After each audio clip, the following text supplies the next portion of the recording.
So they told us the blue graph is the graph of fx. We're supposed to draw what happens when we multiply x inside the argument by 1/3. Okay, so the blue graph is the correct graph. The red graph is the one that we're supposed to adjust.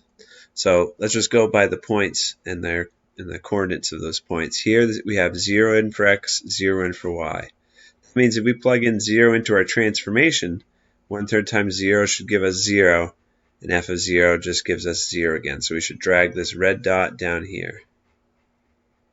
Okay, so the reason I got that is because x equals 0, right? 1/3 times 0 is still 0, so this would be f of 0, which we already know. And then the blue dot, the correct graph has, the original graph I should be saying, is 1, 1. So when we have 1 into the original function, we get out 1 for a y value. Now, what we want to do is go up to our transformation and find out how to make this inside equal 1. And so if we put in a 3 in for x, then 3 times 1/3 makes 1, and f of 1 would make 1, like it's supposed to down over here. So the x value we need in order to match that point in the original graph is a 3. We need to be plugging 3 in for the x value.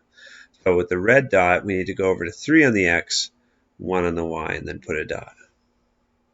Let's do one more, and then we'll see the pattern. Yeah. That's an arrow, by the way. Okay. So the next blue dot, we've covered this blue dot, that was one shifted over here. Now this blue dot up here is at 2 on the x, 4 on the y. And so to make that happen in our transformation, let's find out what number we need to plug in order to get 2 into the argument, right? Because this notation is saying f of 2 equals 4 for the original graph. And so what would we have to plug in order to make f of 2 in the transformation, because of that pesky 1/3 that we have going on here. So what do we plug in for x? We need to plug in a 6 so that this evaluates to be f of 2. Okay, so for the transformation, at 6 on the x, we get 4 on the y. So the third red dot needs to go to 6 on the x and then 4 on the y. So this is where I drag the third red dot. Okay, so the big idea now, and you could use this for every other question now that we've done this for a couple of them. If you multiply by 1/3, it's stretching out these numbers. Instead of going, here, then here, then here, then here, one after the other, this dot can happen at x equals 0, but then the next dot has to happen 3 spaces away, right, the 1/3. And then the next dot, this dot up here, that's getting stretched so that it's now 3 spaces away. So this next dot is going to be 1, 2, 3 spaces away right here.